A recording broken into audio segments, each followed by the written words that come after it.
साल में 365 दिन होते हैं और हर दिन कम से कम 10 इवेंट्स ऐसे होते हैं जो कि बहुत इंपॉर्टेंट होते हैं और आपके एग्जाम में करंट अफेयर की तरह आपसे पूछे जाते हैं। अब ऐसे कैलकुलेट करें तो लगभग 3650 ऐसे फैक्ट्स हैं जो कि आपको पढ़ने होंगे और याद भी रखने होंगे, क्योंकि इनमें से कुछ भी पूछा जा सकता है। तो ये सुनने में एकदम इम्पॉसिबल लगता है, लेकिन हर चीज से डील करने का एक तरीका होता है। तो करंट अफेयर से कैसे डील करें, आज इस पर हम लोग बात करेंगे। एमपीपीएससी प्रीलिम्स जो है ना, उसके कुछ क्वेश्चन मैं आपको दिखाना चाहूंगी। तो ये जो क्वेश्चन दिए हुए हैं, ये एमपीपीएससी 2022 वाले एग्जाम में पूछे गए हैं। इससे हमको पता चलता है कि 2023 जो कि साल चल रहा है, उससे या 2022 या फिर 2020 से भी करंट अफेयर पूछे गए हैं। तो एक ये दिमाग में चीज़ आती है कि यार 3 साल के करंट अफेयर कैसे याद रखेंगे? मतलब एक ही साल में इतनी सारी चीज़ें हो जाती, तो 3 साल के रखना तो इट्स नेक्स्ट टू इम्पॉसिबल। लेकिन देखो, आपको ध्यान देने पर ये समझ आएगा कि कुछ चीज़ें लाइक अवार्ड्स जो है ना, जिसमें स्पेशली एमपी के अवार्ड्स जो है, वो हर साल डिस्ट्रीब्यूट नहीं किए जाते, हर साल अनाउंस नहीं किए जाते हैं। तो जो लेटेस्ट वाले होते हैं, ज़्यादातर उनसे क्वेश्चन पूछे जाते हैं। तो ये एक चीज़ हो गई। अब अब बात करते हैं हम लोग। देखो, ये वीडियो का पर्पस ये है कि आप इस चीज़ को समझो कि करंट अफेयर ना बहुत इंपॉर्टेंट है एमपीपीएससी प्रीलिम्स एग्जाम्स के लिए। अब प्रीलिम्स में करंट अफेयर से 5, 6 या 7 क्वेश्चन या उससे ज़्यादा भी क्वेश्चन पूछे जा सकते हैं, जिसमें कुछ चीज़ें जो है ना, वो ऑलरेडी स्टैटिक में जा चुकी है, पर वो करंट में भी इंक्लूड की जाती है। तो ऐसी चीज़ें भी हैं और कुछ चीज़ें ऐसी हैं जो कि रीसेंट जो टाइम्स हैं, उनमें हुई है। अब सबसे पहले आपको पता होना चाहिए कि आप किस चीज़ से डील कर रहे हैं, ठीक है? क्या चीज़ जो है ना, जिस प्रॉब्लम का आप सॉल्यूशन ढूँढ रहे हैं, वो क्या है? वो है करंट अफेयर। करंट अफेयर का सॉल्यूशन ढूँढने के लिए सिलेबस में एक रास्ता दिखाया गया है। रास्ता क्या है कि मेंशन कर दिया गया है कि important places, important personalities, major events और स्पोर्ट्स से रिलेटेड करंट अफेयर जो है, वो आपसे पूछी जाएगी। अब आपको क्या करना है, आपको अपना तरीका थोड़ा-सा अलग रखना है, ठीक है? इसमें जिस तरीके से दिया है, वो तो अच्छी बात है कि आपको थोड़ा क्लैरिटी दे दी गई है करंट अफेयर्स पर। लेकिन अभी इस टाइम पर क्या करना है आपको, इसमें आपको ये करना है कि सबसे पहले आपको जो है, इम्पोर्टेंट करंट अफेयर्स की बात करें तो सबसे पहले आपको सबसे ऊपर रखना है अपने स्टेट को। क्योंकि स्टेट्स एग्जाम है, ठीक है? स्टेट सर्विस के लिए एग्जाम है, स्टेट से ज़्यादा करंट अफेयर पूछे जाएँगे, ये श्योर है, ठीक है? दूसरे नंबर पर आपको नेशनल करंट अफेयर्स को रखना है और तीसरे नंबर पर इंटरनेशनल करंट अफेयर को रखना है। इंटरनेशनल स्पेस करंट अफेयर जो भी है, उनको रखना है, ठीक है? अब यहाँ पर कैसे तय करेंगे कि कौन-कौन सी चीज़ें पढ़ना है?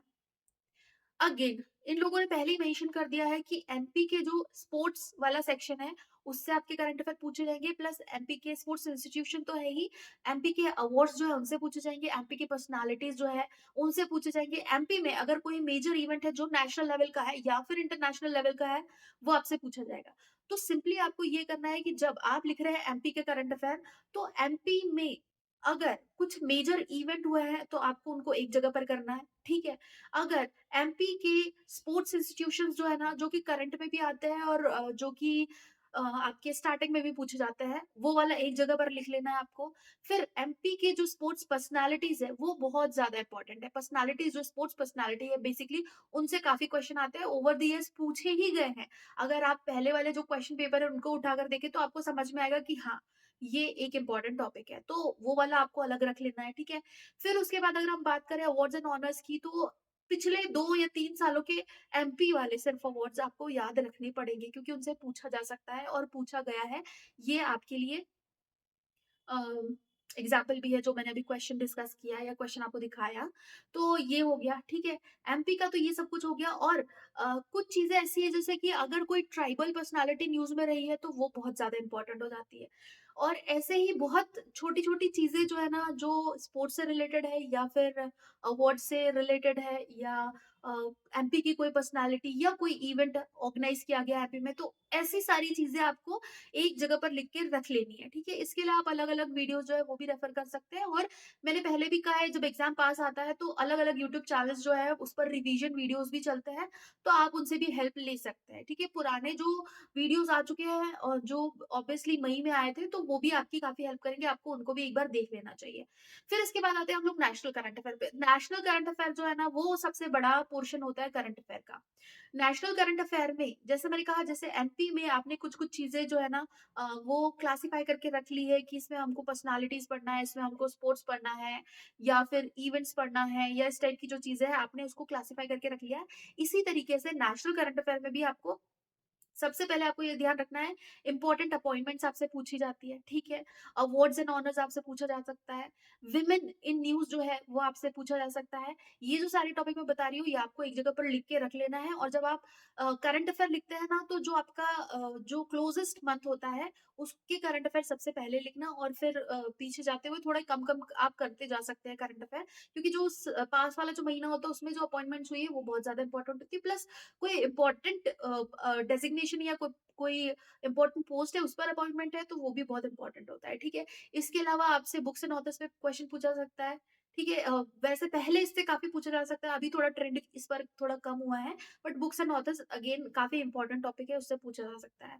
जो स्पोर्ट्स इवेंट्स हुए हैं, ठीक है? नेशनल और इंटरनेशनल दोनों, उसमें आपसे क्वेश्चन पूछा जा सकता है। एमपी का अगर कोई प्लेयर है, वो तो आपको याद रखना ही है, लेकिन इंडिया कोई प्लेयर है जिसने अगर इंटरनेशनली बहुत अच्छा परफॉर्म किया है, तो वो भी आपसे पूछा जा सकता है, तो आपको उसके बारे में भी लिख लेना है। फिर इसके बाद एक टॉपिक आता है रिपोर्ट और इंडिसेस या इंडेक्स। रिपोर्ट और इंडेक्स वाला जो टॉपिक है, उससे भी क्वेश्चन पूछा जाता है, और स्पेशली अगर एमपी की रैंक है, तो उसमें तो आपको ध्यान रखना ही रखना है, ठीक है?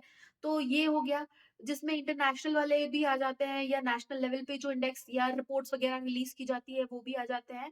और ऐसे ही कुछ टॉपिक्स जो है ना, जिसमें आपको जो मेंशन किया गया है सिलेबस में वो तो सही है, लेकिन आपको एक चैनल है क्रेज़ी जीके ट्रिक्स, इस पर सेपरेटली हर टॉपिक पर वीडियोस बनाए जाते हैं, और ये वाले जो वीडियोस होते हैं, ये ट्रस्ट मी बहुत काम आते हैं। इनको आपको देखना है, एक बार देख लो, और उसके बाद क्या करना है, आप उसको नोट डाउन कर लो, क्योंकि बार-बार आप वीडियोस नहीं देख सकते हैं, और उससे टाइम भी ज़्यादा जाता है। आप अगर उसको एक बार लिख लेते हैं, तो उसको आप रिवाइज़ भी कर सकते हैं मल्टीपल टाइम्स, और कंपैरेटिवली टाइम जो है आपको कम लगेगा। फिर इसके बाद आगे बढ़ते हैं हम लोग इंटरनेशनल करंट अफेयर में। देखो, इंटरनेशनल करंट अफेयर में 2 चीज़ें जो है ना, उनसे बहुत ज़्यादा क्वेश्चन पूछे जाते हैं। कौन-कौन सी 2 चीज़ें हैं? पहली चीज़ जो है ना, आपके जो मिलिट्री, नेवी या एयर फोर्स की जो एक्सरसाइज़ेज़ होती है, ठीक है? जो बायलैटरल, ट्राइलैटरल या इस टाइप की जो एक्सरसाइज़ेज़ होती है, उनसे रिलेटेड क्वेश्चन पूछा जाता है, ठीक है? जैसे ये वाला क्वेश्चन पूछा गया है अभी रिसेंटली 2022 में। इस तरीके के क्वेश्चन पूछे जा सकते हैं। वैसे थोड़ा अ, इसके चांसेस कम है कि किस जगह पर हुआ, क्योंकि नहीं पूछा जाता था अब तक, लेकिन अब आप क्वेश्चन देखकर समझ गए होंगे कि इससे भी क्वेश्चन पूछा जा सकता है कि किस जगह पर हुआ है, ठीक है? किन कंट्रीज़ के बीच में हुआ है, और ये सारी चीज़ें आपको बताना है। कौन-सा एडिशन है, कई बार ये भी क्वेश्चन पूछा जाता है। दूसरी इम्पोर्टेंट चीज़ जो है ना इंटरनेशनल जो करंट अफेयर है उसमें, उसमें है कि फीमेल हेड, अगर किसी कंट्री के फीमेल हेड अपॉइंट हुए हैं ना, तो वो बहुत ज़्यादा इम्पोर्टेंट है। आप अगर पिछले क्वेश्चन पेपर उठाकर देखें, तो आपको लगेगा कि हाँ, ये टॉपिक जो है ना कंटिन्यूअसली रिपीट हुआ है।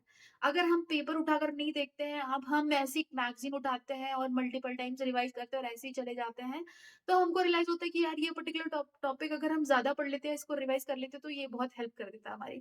तो इस टाइम पर आपको क्या करना है, आपको सिंपल ये करना है कि भाई, जैसे मैंने कहा क्रेज़ी जीके ट्रिक्स पर वीडियोज़ अवेलेबल है, नहीं अगर, तो आपको अलग-अलग जगह पर पीडीएफ जो है ना, वो भी मिल जाएँगे अपॉइंटमेंट से रिलेटेड। उसमें आपको ये देखना है कि किस कंट्री की फीमेल हेड चुनी गई है, जो प्रेसिडेंट भी हो सकती है या प्राइम मिनिस्टर भी हो सकती है, तो उनसे क्वेश्चन पूछे जाते हैं। तीसरी इंपॉर्टेंट चीज़ जो है ना, वो ठीक है 2 नहीं है, 3 है, वो है स्पोर्ट्स इवेंट। जो मेजर स्पोर्ट्स इवेंट्स हुए हैं, उनमें से ज़्यादातर क्वेश्चन पूछे जाते हैं, कहाँ पर ऑर्गेनाइज़ हुआ है, इंडिया ने कितने मेडल जीते हैं, और किसने जो मेडल टैली है उसमें रैंक 1 किसकी रही है, ये सारी नॉर्मल सी चीज़ें जो है वो पूछी जाती है।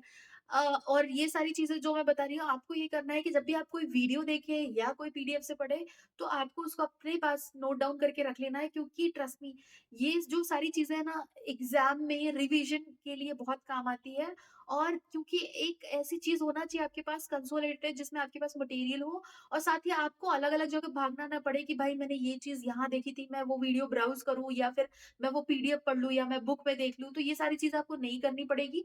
और एंड में क्या होता है कि आप जितने ज़्यादा बार रिवाइज़ करते हैं, उतना ज़्यादा चांसेस होते हैं कि आपको चीज़ें याद रहे एग्ज़ाम के दिन।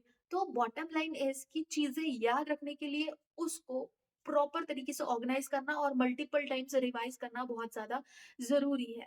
इसके लिए आप खुद भी एनालाइज़ कर सकते हैं, आप खुद जो है ना वो क्वेश्चन पेपर उठाकर देख सकते हैं और अलग-अलग चैनल पे वीडियोज़ भी अवेलेबल है, जो कि एक बहुत अ, ज़्यादा अच्छी चीज़ है, आपकी काफ़ी ज़्यादा इससे हेल्प हो जाती है।